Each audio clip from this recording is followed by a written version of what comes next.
Pat Brown, good to see you, buddy. I know Texas is the center of the heat source in America. It's August, so I know you're having a day, but slap a smile on your face and let's talk to some folks about a very important topic.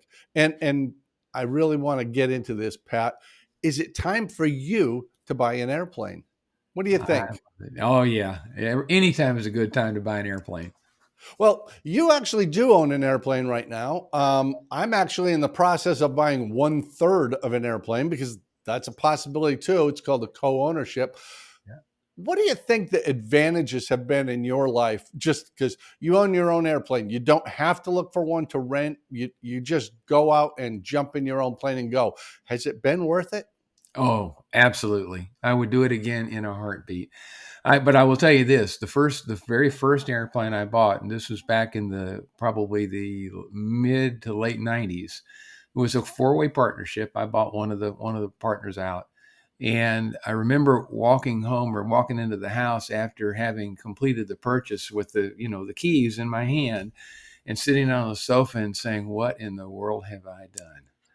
I was just seeing dollar signs going out the window, but that lasted for about a week or so.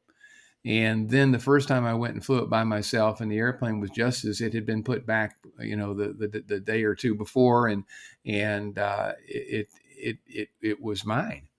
And when I put it away, I knew that it was going to be there when I wanted it the next time. We had great partners, and not having to rent, not having to worry about what kind of equipment I'm going to be getting into because the great unknown in a rental airplane.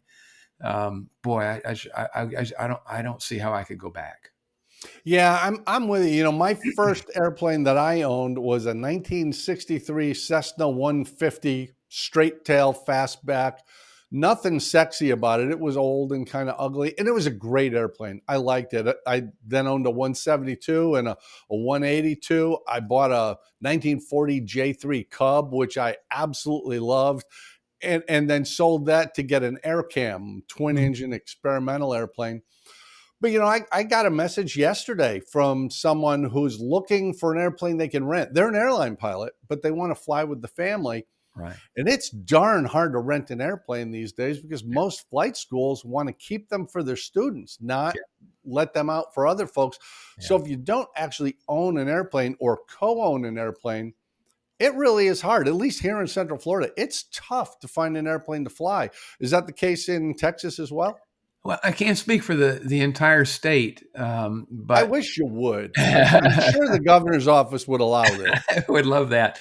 Um, I can't speak for the entire state, but here in the Houston area, we have a couple of places that operate as if they were flying clubs, but in reality, they are just airplane rental agencies, almost like Hertz and Avis and those kind of places. Nothing wrong with operating like a flying club, even though you aren't technically an FAA defined flying club. Certainly nothing illegal, immoral, or that certainly doesn't cause cancer in rats. So it's okay. And so that has kind of helped a little bit the situation here in Houston. But once again, you're still dealing with airplanes that are rental airplanes. And the downsides, I mean, certainly the upside, when you're done, you pay for it, you walk away, the problem is theirs. But when you get into it, what happens if the problem that happened with the last person wasn't transmitted to the people that manage the airplane, and it's broken? Yeah. So when you own your own airplane, there's but don't I mean trust me when I tell you there's plenty of surprises when you own your own airplane, but they're not surprises generally like they are when you're flying a rental airplane. That's absolutely true. One of the great things about owning an airplane is if you start thinking, gee, I wish I had a GPS in this panel. Well, you can do that. Where if it's a rental, you've got what you've got, and that's what you're going to get. Yeah. So let's start getting into the nitty gritty. New or used? Now, in the car market, that's really a financial decision as it is with a house or an airplane. But a 50-year-old airplane is not like a 50-year-old car because maintenance is mandatory. Flight is optional. So where do you stand? The airplanes you've owned, and you've owned a number of them as well. Have you bought new or have you bought used? Well, from a practical standpoint, honestly, I mean, I've been fortunate in my career to have done reasonably well, but I'm not independently wealthy. I can't afford to go out and buy $1 million Cirrus, even if I financed it. I can't afford the down payment. I can't afford it. So everything that I've always done has been used. I have a great partner in a 1969 Comanche, and I love that airplane. But it's a 50-plus-year-old airplane, and so there are maintenance issues that come up with that. But I've got a partner to share it with, and my wife and I are fortunate enough to be able to afford a Cessna 182 on our own, and it's just it hasn't been a problem. It's a 1975 model, but I've never bought new. I've always bought used, and I've tried to find an airplane that has in the panel what I want in the panel, as opposed to trying to gut the panel and put in what I want, because now you're involved in a rat's nest worth of wires and could be, a real money pit. So I try to find an airplane that has the instrumentation in there that I would like, or as nearly as possible to what my wish list is. Yeah, it's such an individual thing. At my flight school down in Naples, Florida, Naples is a different kind of place. It's let's just say it's a moneyed zip code. And we do get people who come into the flight school that are saying, if I buy a Cirrus SR-22, could I lease it back to the school and learn to fly in it? Now, most people don't look at a seven-figure airplane and say, could I buy that and learn to fly? But some people do. That 150 I owned, I bought that for $11,000. And this was not all that long ago. You still can find good deals on aircraft. Yes, you So it can. really is a matter of figuring out, what is my financial capacity and how am I going to use this? Because I think mission is more important than is it new or used. You've got the Comanche and the 182, great traveling machines. You can get a good ground speed out of those. They're really enjoyable to fly, reasonably comfortable, unlike the 150, which I mean, I've flown 150 from your house to my house, and that's a long way. A A lot. little two-seater. But You mentioned that's work. yeah. You mentioned great traveling machines. We just got back from Oshkosh. We're recording this in August of 23. And I just got back from Oshkosh a few weeks ago. And my partner and I took the Comanche. And it was exactly 13 hours round trip, 6 hours going up, almost to the minute, 7 hours coming back. But we had a 15-knot headwind coming back. So, but even in the face of a 15-knot headwind, it was a 7-hour flight for almost 1,000 nautical miles. Now, we beat the airlines I was easily. going to say, there's no way you could leave your house in Houston, run over to the airport, get on a commercial flight, fly up to Chicago, rent a car, and get where you're going in 7 hours. There's no Yeah. way. Even flying to Appleton or Green Bay or one of the other feeder airports, it would not happen. And the same thing when we come down to your neck of the woods in Sun and Fun. It's in the Comanche. It's about 5 hours and a half one way, depending on the wind. Coming back home, it's usually about 6 and some change, and that's about a 700 or 800 nautical mile trip. And again, we beat the airlines virtually every time, unless there's a really strong line of thunderstorms or something that we can't penetrate. Then we don't. But in the last 10 or 15 years we've been doing this, there's only once that we actually had to stop and wait for a storm to pass before we could go home, and we went home the next day. So Yeah, I'm about to ferry a Cessna 150 up from Central Florida up to Triple Tree, South Carolina, just no, about 60 miles northwest of Columbia. yeah, And that's about 4 hours in a little two-seat trainer. It would be a 10-hour drive, assuming there's no traffic problems. yeah. And what are the odds there are no traffic problems? So, yeah, I mean, mission does matter. And as I said, I used to own a 1940 J3 Cub, 65 horsepower, wooden propeller. You're not setting off across the country in that. No. But man, if you're looking to fly in the local area, and I mean, like within 100 miles, that's just all the fun in the world. It's very affordable. You're only burning a few gallons an hour.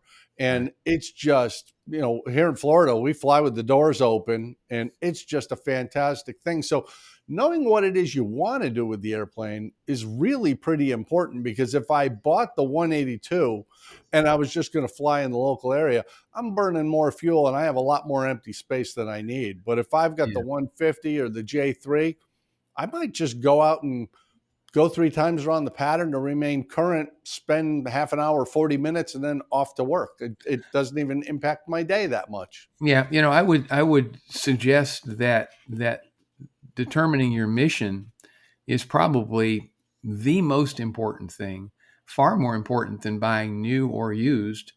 But what is your mission? I'll give you an example. I've got a really, really good friend. In fact, I taught him how to fly. And then later, after I got my designation, I actually did his instrument rating check ride. So we've been friends for years. Um, and he has 3 kids and a wife, so 5 people. Decided that he'd buy a Cherokee 6 so that he and his family could fly to Michigan a couple of times a year to see her family. And he bought that Cherokee 6, and he had it for several years, and they made that trip one time. And so in the meantime, he's carrying around 4 or 5 empty seats when he flies around for $100 hamburger, burning 18, 19 gallons an hour, when he could very easily have done the very same thing, except for that one trip to Michigan, in a 182 or a 172 or something else, if his main mission was just to get off the ground, go fly and have some fun. So mission selection is incredibly important, and you have to be brutally honest with what realistically, what are we going to do? That's Realistically. so true. It's so true. And it even relates to the purchase price of the airplane, because horsepower and leather interior and a lot of space is expensive. Where if you can get by with lesser horsepower and 2 seats or 4 seats, it becomes much more affordable. And I like to point this out because, especially when we're buying a used airplane that might be 30, 40, 60 years old and still a Yeah. perfectly viable airplane, everything is negotiable. The list Yes. price is not necessarily the selling price, because the seller wants to part with it for some reason, Yeah. whatever that is. And the buyer has a threshold. So you don't have to be saying, I need to have $1 million liquid to get into an airplane. The reality is there's financing available, just like a car or a house. You might make it a cash purchase if the cost is low enough and you've got the reserves. Right. But purchase price is incredibly flexible, where Cessna 172 is a good example. You might find one in the low 40s that's got faded paint and a little bit of torn interior, and you might find one for 200,000. They're the same basic airplane. It's just, how much maintenance do you want to do? Are you willing to fly an airplane that's not the most beautiful thing on the ramp? Those Yeah. things transition Yeah. to cost. Yeah. As we're talking and recording this, post COVID, airplane prices, and I'm going to paint with a really broad brush here right now because there's always exceptions, but airplane prices in general are somewhat inflated still. So that $40,000 172 that you just mentioned today might be 55. That $200,000 172 that you mentioned today could be 215. It probably isn't, but it certainly could be. The point is that it certainly could be. And the other thing that you have to realize is that sellers typically think their airplanes are worth more than they really are. They love they love the airplane. They may be having to sell it because maybe health issues or something like that, and they just don't want to let go of it. But my airplane, by golly, is worth $125,000 when really it's probably only worth 110.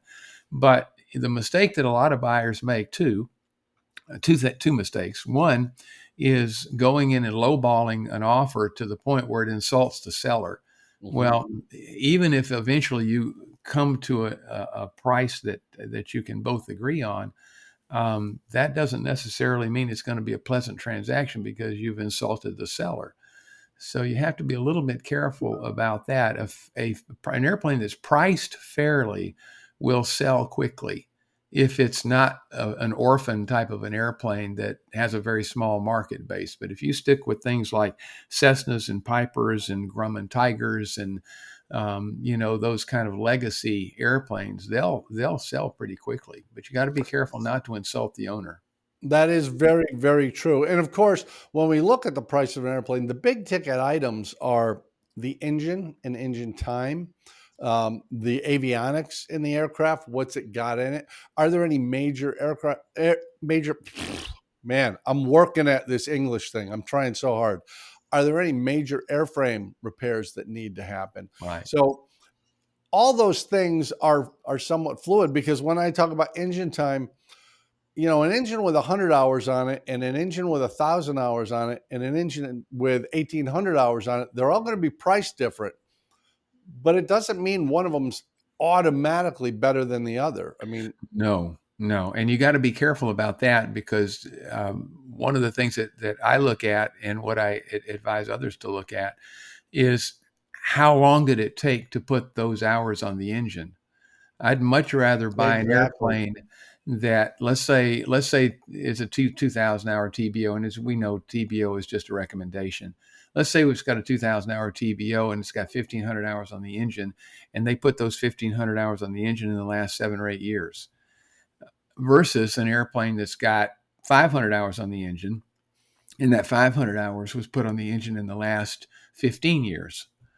Hmm. I'll likely look at that 1,500 hour engine in a whole lot better light than that 500 hour engine because that engine's been run.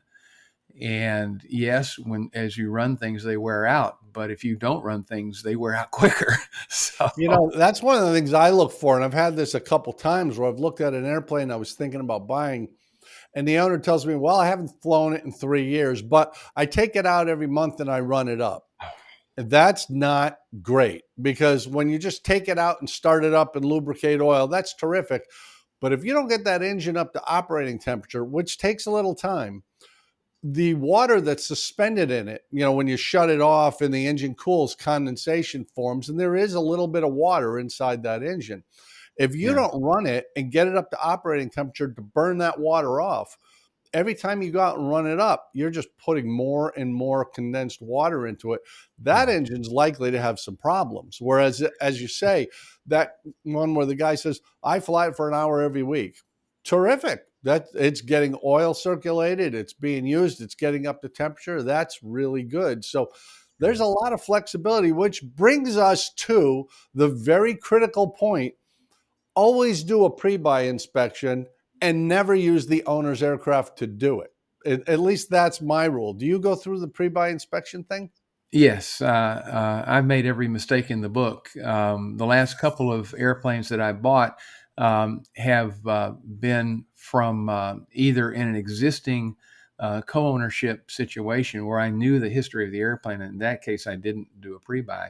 But even when I bought the 182 a year and a half ago or so, and by the way, I bought that 182 from my avionics guy, and so it had all the bells and whistles in it, but it hadn't flown a lot in the last few years, and so we agreed a pre-buy was good, and I took it to a maintenance shop on another field. Now, the mechanic that owns that maintenance shop did have some familiarity with that airplane, but he hadn't touched it in 5 or 6 years, and there was something like $5,000 or $6,000 worth of repair work that the seller agreed to do to bring the airplane up to. It wasn't that it wasn't. It was not that it wasn't unairworthy, but there was about $5,000 or $6,000 worth of stuff that needed to be done to it, and he agreed to do it and pay for it. Now, we'd agreed on a purchase price, but it was based on the airplane being delivered to me with those repairs done.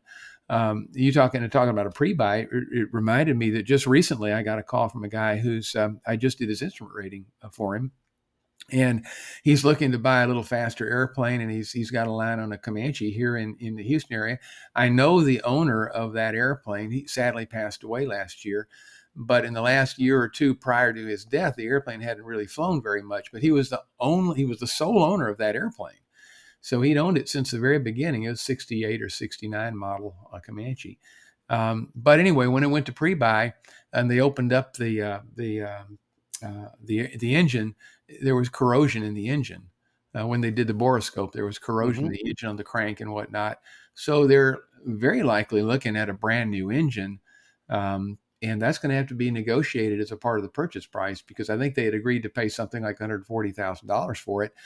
Okay, but now you're talking about a brand new engine, and that airplane is probably, depending on how you go, whether it's a factory reman or factory new or a field overhaul, could be anywhere between 40 and 60 or $70,000. So, I mean, that's not small change.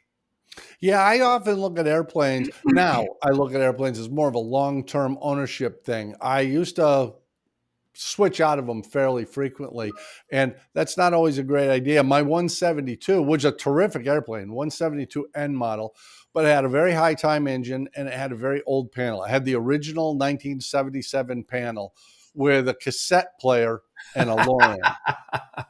So, we were getting high time. I mean, we were well past TBO, the time between overhaul. It wasn't burning oil. It wasn't making metal. It was fine. But I talked to my wife about it. I said, we're going to have to put $40,000 or $50,000 into this over the next year for an engine and a panel upgrade. And I'm not sure I really want to do that right now because, Pat, I paid $26,000 for that airplane. And we thought about it and like, yeah, I'm going to have like $75,000 in this. Maybe I don't want to do that. So I sold the airplane and I did well. I made money on the sale. I had owned it long enough that I had appreciated. But that airplane today with a new engine and an upgraded panel would probably be $150,000. So not the Easy. smartest guy in the world. But if you keep them long term, it really does work. I mean, as you say, you become emotionally attached to it. It becomes part of your life, and your entire lifestyle changes because you have the ability to go 1,000 miles away today. Yeah, my wife and I were this past Sunday. We had a couple of things we had to do, run some errands and whatnot. And when we got done with that, I said, "Hey, you want to run down to Lake Jackson for some lunch? This is where you and I went to lunch." And she said, "That sounds like fun." So I called the airport, and an hour and a half later, we're sitting in Lake Jackson, which is about a 35-40 minute flight from my home airport. But the airport pulled the airplane out for us, had it waiting on the ramp. We walked out, pre-flighted it, got in there, made the 35-minute flight down to Lake Jackson, had a nice lunch, and came back home. They put the airplane away for us. We walked back to the car, and 20 minutes later, we're back home again. And I remember, and my wife was talking to a friend of ours, a friend of hers, on the telephone. I guess last night, they asked, what we did for the weekend. Well, we had a bunch of errands to run. We flew down to Lake Jackson for lunch, and she had it on speakerphone. And the lady said, "You what?" We flew down to Lake Jackson for lunch. You flew? Yeah, and I guess she didn't know we had an airplane or something, but it was just kind of comical to to listen to that part of the conversation. Oh yeah, I've had the same experience. I driving from here to Key West is 6 to 9 hours depending on traffic, but I could fly it in 2. And it's a beautiful view. And I have taken friends down, fly down to Key West and land right there, grab an Uber and run over to Blue Heaven and have lunch and walk around a little bit, fly home. It's not even a long day. And it's just this whole different lifestyle because you owned an airplane. And Pat, we could talk about a zillion parts of this. And I think we do have to address things like insurance and storage. Are you going to be at a hangar or a tie down? How are you going to handle your maintenance issue? I think that might be worth a whole extra episode. What do you think? I think you're leading into a part 2. A part 2. Oh, I like it. Or part deux, because we're European. Pat, thanks so much for this conversation. I always love talking to you about this stuff. You're a designated pilot examiner. You're a CFI. You're an aircraft owner. Plus, you're just a fascinating dude. So thanks for hanging out with me this morning. I appreciate it. Later, buddy. Hey, folks, remember, click like just down below because Pat and I are so lonely and we really need to have these virtual friends like you. And if you don't mind, subscribe to the channel and you'll find out whenever we have new content here on Mad Props Aero. So we'll see you again real soon right here on your personal device.